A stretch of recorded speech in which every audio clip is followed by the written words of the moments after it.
Hello, and welcome to the Imaging Wire Show. My name is Brian Casey, and I'm managing editor of the Imaging Wire. We've got a great episode of the show for you today. Our topic is radiology efficiency, and our guest is Peter Shen. He is head of Digital Health North America at Siemens Healthineers. Peter, thanks for being with us today. Yeah, pleasure to be here, Brian. Excited to have our little chat here. Yeah, same here. So, Peter, can you tell us a little bit about yourself? Yeah, sure. So I'm Peter Shen. I'm the head of our digital and automation organization here in North America for Siemens Healthineers.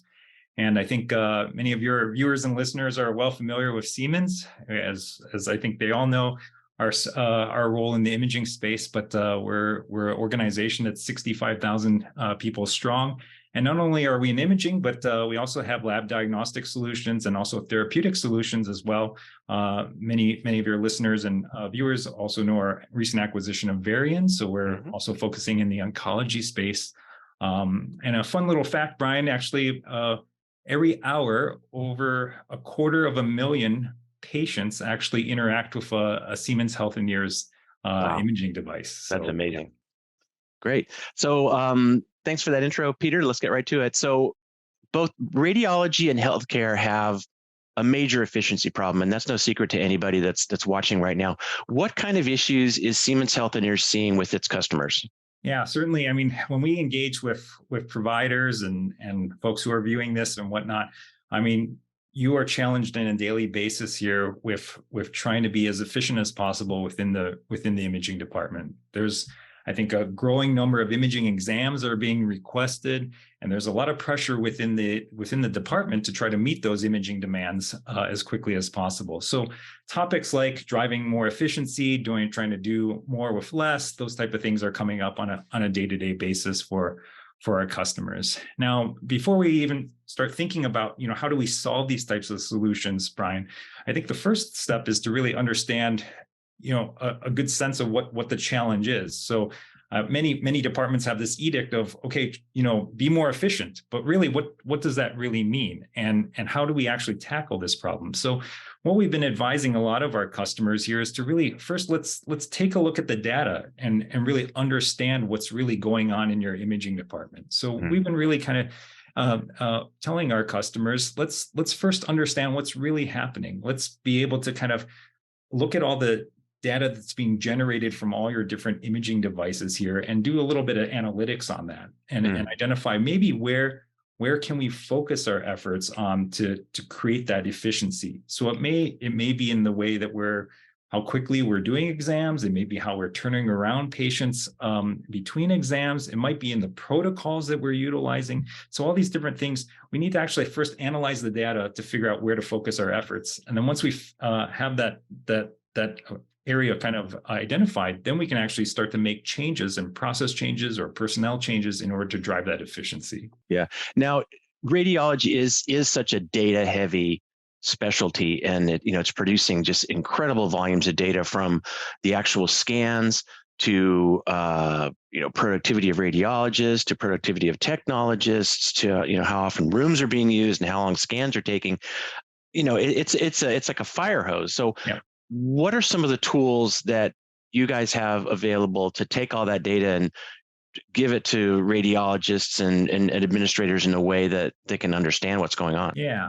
I think to your point, Ryan, there's a ton of data that's being generated within that radiology department, and the challenge becomes trying to be able to kind of consume all that and figure out what types of actions I need to take from that.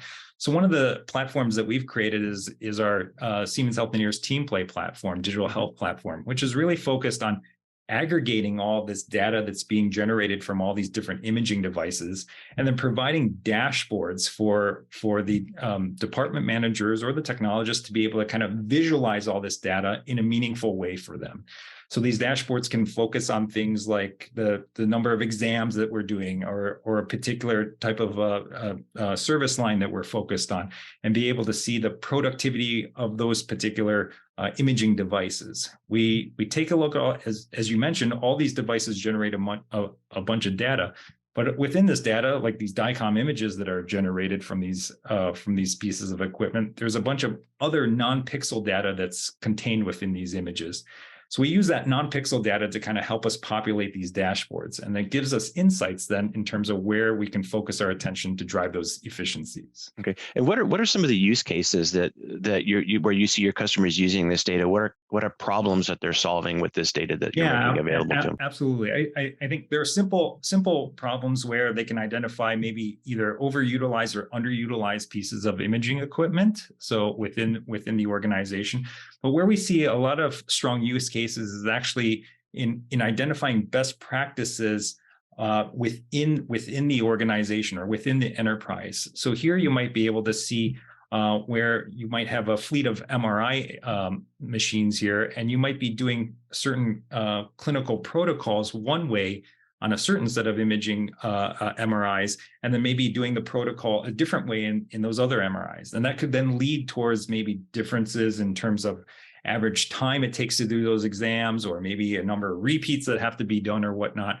So here with TeamPlay, they're able to kind of visualize the different protocols that are being used, look at the analytics associated with those protocols, and then actually then make changes to those protocols and roll those changes out across the entire enterprise. So being able to actually then standardize the way that they're doing that particular clinical protocol.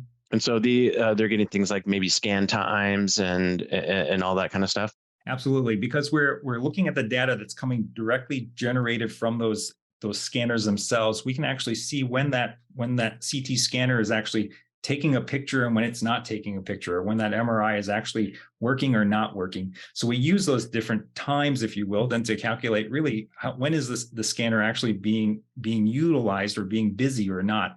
And we can use that information to determine, the efficiency of that device itself. Great. Now, there's been a lot of talk about artificial intelligence in radiology and how it's being used. And when AI first came around, the focus was really on using AI for image analysis. And since then, what we've kind of been seeing, or what I've been seeing, is there's a lot more focus on using AI for things like workflow and efficiency. And in some respects, I see almost more vendors focusing on the workflow and sort of the back end than on the front end. Do you see that happening as well? And if so, why?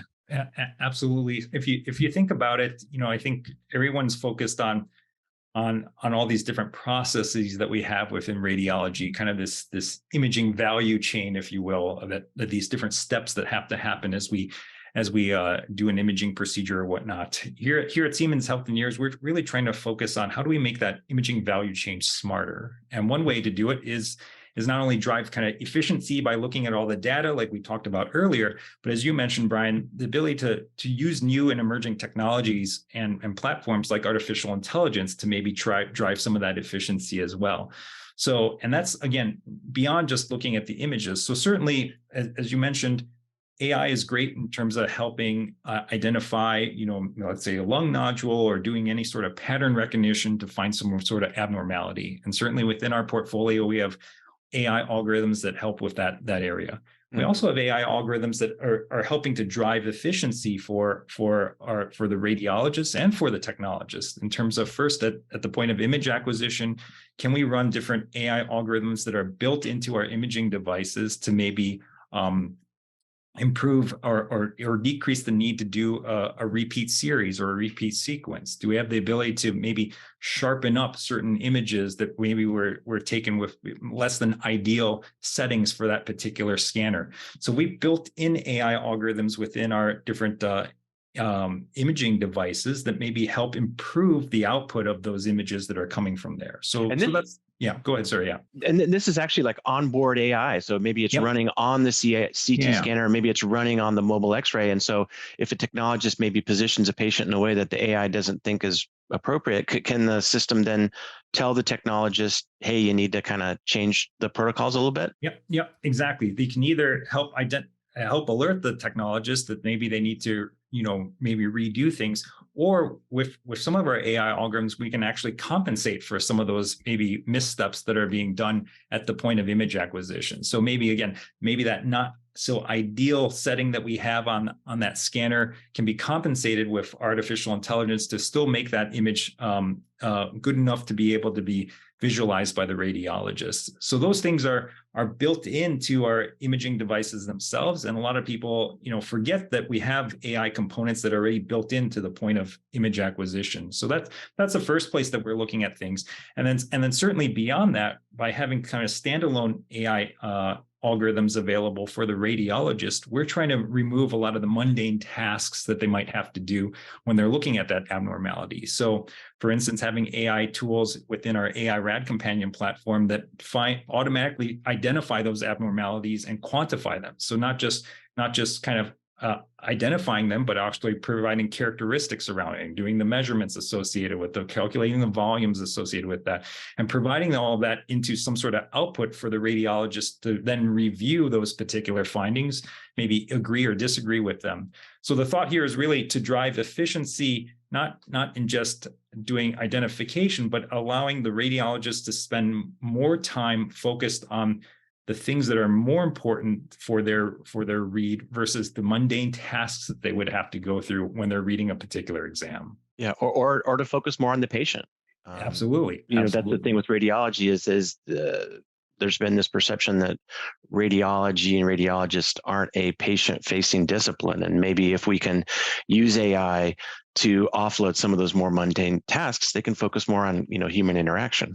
Yep, absolutely. So if you think about it, we've got AI algorithms within our portfolio that help maybe triage things. And in fact, we're now taking the approach of, rather than using AI to identify abnormalities, let's actually use artificial intelligence to identify what's normal and be able to maybe then sort out the normals versus the not so normals or the abnormals, to then allow then the radiologist to spend more of his or her time focused on the patients with those abnormalities. So kind of almost this concept of ruling in and ruling out certain exams, and using AI to be able to do that rule in, rule out, to again allow the physician to spend more time with the patient and focus on the abnormalities that they see.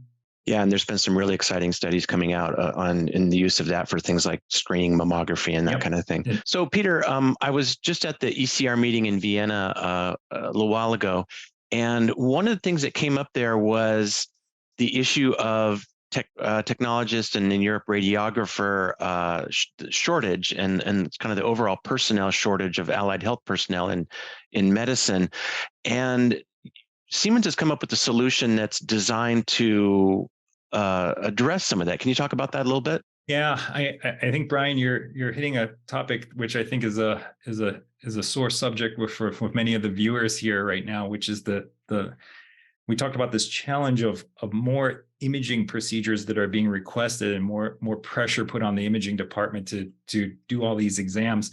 At the same time, we don't have the same number of technologists or radiographers that are available to kind of do all these exams. And in many cases, many of the viewers have a shortage in terms of the number of technologists that are available to perform these things, or technologists who don't have the expertise to do that maybe complex exam that's there. So one of the technologies that we're looking at and we've deployed here at Siemens Healthineers for our customers is the concept of a remote scanning assistance. So being able to leverage the same technology that you and I are utilizing here to have our conversation, can we also use that to be able to monitor and help give advice in terms of from a remote scanning perspective? So being able to utilize maybe those limited number of technologists that I have that might be an expert at some of the more complex cases, like let's say a complex cardiac MR case or something like that,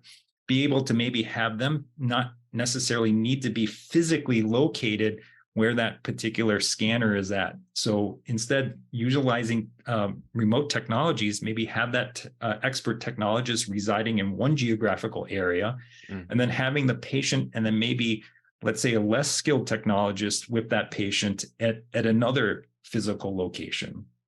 and then using remote capabilities here for that expert technologist to provide advisement or guidance in terms of setting up the clinical protocols for that particular exam, and being able to kind of help with quality assurance with the imaging that's being done by that technologist that's with the patient here. So we've seen some great success and some great use cases here that helps address a lot of the imaging demands that departments are seeing by being able to say, hey, we can still afford to do these exams because we have now our expert technologists in kind of one central location, or in one location, but maybe performing the exam or helping perform that exam in another location. We've also seen the ability for a lot of providers to also extend their availability of services to other, let's say, more remote locations. So being able to offer that more complicated cardiac exam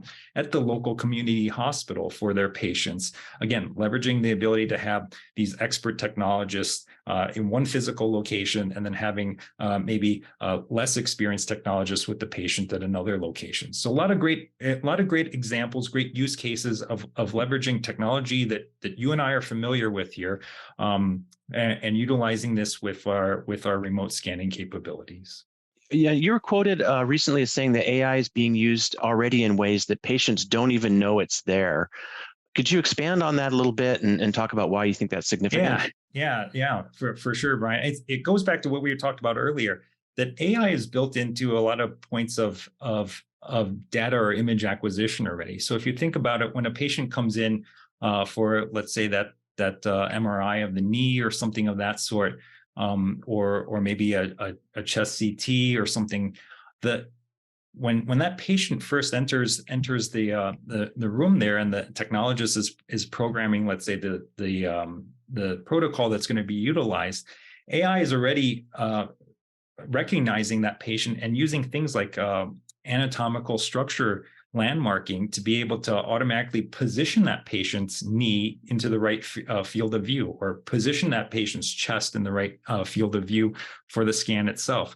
So there's AI that's already built in to help with things like patient positioning, again, in scanners, or even in general X-ray as well, to make sure that we have the right view for that particular patient. And that's already part and parcel to the offerings that we have within just the image acquisition point of view. Great. Now, Peter, if you could kind of get your crystal ball out and maybe give us a little bit of a glimpse of some of the things that we can expect from Siemens Healthineers maybe in the next few years, or just broadly in terms of technology. Maybe it's AI, or maybe it's something else, but what are some things that we can expect from vendors to help radiologists with this efficiency issue? Yeah, I think Brian, we talked about this imaging value chain within radiology, and trying to make it smarter through technologies, make it more efficient, that type of stuff. And if we think about the output of that smart imaging value chain, it's really this report or this diagnosis that has to be that's generated by the radiology department and then shared with clinicians throughout the rest of the institution or enterprise.